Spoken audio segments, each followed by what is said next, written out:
रहीम अस्सलाम वालेकुम।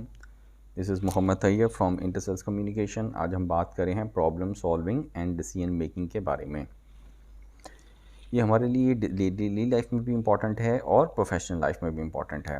Problem solving का मतलब क्या है? Problem solving is a process to choose and use effective and beneficial tools and behaviours among the different potentialities to reach the target. यानी आपके पास different options होती हैं, आपने उनमें से कुछ ऑप्शन को अडॉप्ट करना होता है और फिर आपने प्रॉब्लम को सॉल्व करना होता है। लेकिन सबसे पहले आपका एटीट्यूड इम्पॉर्टेंट है कि क्या आप प्रॉब्लम का हिस्सा हैं या सोल्यूशन का हिस्सा हैं। It contains critical thinking, taking decisions, examining and reflective thinking.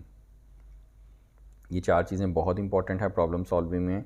एक तो है कि क्रिटिकल थिंकिंग का मतलब ये है, हमने इस पर अलग से एक वीडियो भी बनाई हुई है कि आम थिंकिंग में और क्रिटिकल थिंकिंग में क्या है कि जो कुछ आपको किसी ने कहा आपने उसको फ़ौरन से पहले एक्सेप्ट नहीं कर लेना, अपने माइंड में उस चीज़ को एवेलुएट करना है, फिर डिसीजंस भी लेने हैं, फिर एग्जामिन करना है, फिर जहाँ पे प्रॉब्लम है वहाँ पे आके प्रॉब्लम को एनालाइज करेंगे तो आपको ज़्यादा अच्छा सोल्यूशन नज़र आएगा। Problem solving is an analytical process used to identify the possible solutions to the situation at hand। यानी आपके पास जो प्रॉब्लम है उसको सॉल्व करने के लिए आप डिफरेंट ऑप्शंस को अडॉप्ट कर सकते हैं। तो जिस बेहतर ऑप्शन को आप अडॉप्ट करेंगे और सॉल्व करेंगे तो इसका मतलब आपकी प्रॉब्लम सॉल्व होगी। Decision making is a choice made by using ones estimations. आपके पास एस्टिमेट्स होते हैं, आप अंदाज़ा लगा सकते हैं, उसके बाद आप डिसीजंस लेते हैं। डिसीजन मेकिंग जो उनसे लाइफ में बड़ी इंपॉर्टेंट है। कहते हैं कि कुछ ना करके पछताने से करके पछताना बेहतर होता है और आप तजर्बे कर करके ही सीखते हैं। Making decisions is a part of problem solving. Problem solving के लिए स्किल्स कौन कौन सी ज़रूरी हैं? सबसे पहले है कि आइडेंटिफाई द प्रॉब्लम। आपको सबसे पहले तो प्रॉब्लम को आइडेंटिफाई करें, एक्सेप्ट करें कि हाँ ये प्रॉब्लम है। मिसाल के तौर पे आपके सर पे डैंड्रफ है, तो अगर तो आपने एक्सेप्ट ही नहीं किया कि मेरे सर में डैंड्रफ है तो इसका मतलब आप कभी उसको सॉल्व नहीं कर सकेंगे। अगर आपने उसको एक्सेप्ट कर लिया कि हाँ मेरे सर में डैंड्रफ है, आइडेंटिफाई कर लिया आपने, फिर हम देखते हैं कि एनालाइज़ द प्रॉब्लम। फिर अब आपने देखना है कि क्या इनिशियल एनालिसिस से ये पता चलता है कि ये कोई स्किन का प्रॉब्लम है या कोई आपको जनरल प्रॉब्लम है एंड डैंड्रफ का, कि आप ज़्यादा गर्म पानी में नहाते हैं या आपके इनहेरिटेंस में ऐसा है।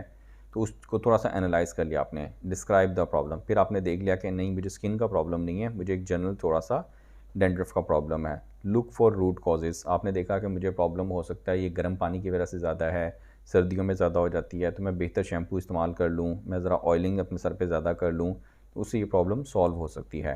Develop alternate solutions, implement the solution, measure the results. और फिर अब आपने देखा कि हाँ मैंने ऑयल लगा के जब मैंने कुछ दिन बाद देखा तो मेरे सर में से डैंड्रफ कम हो गई, तो ये आपने उसको एवेलुएट कर लिया रिज़ल्ट को, फिर आपने उसके मुताबिक मसले को हल कर लिया। इंपॉर्टेंट फैक्टर्स क्या क्या हैं जो आपकी डिसीजन मेकिंग में हेल्प करते हैं? Setting up a system, examine all possible alternatives, checking the decision, communicating the decisions. Bottom line क्या है कि जैसे अगर आपके पास कोई गूंजल हो डोर की या धागे की, तो आपने सबसे पहले देखना होता है कि सिरा कहाँ से मिलेगा। तो बचपन में जब पतंगबाजी कर रहे होते थे हम, तो अगर गूंजलें पड़ जाती थी तो उनको सॉल्व करना होता था, तो उसमें हमें सिरा निकालना पड़ता था और फिर सिरे को सॉल्व करना पड़ता था। तो प्रॉब्लम्स को भी ऐसे ही है कि आपने आइडेंटिफाई कर लिया, फिर आपने देख लिया कि इसका क्या सोल्यूशन है। तो एक छोटी सी वीडियो थी अबाउट प्रॉब्लम सॉल्विंग की और डिसीजन मेकिंग की। उम्मीद है आपको कुछ ना कुछ इसमें से पॉइंट अच्छा नज़र आया होगा। अपने फीडबैक से आगाह कीजिएगा। Thank you.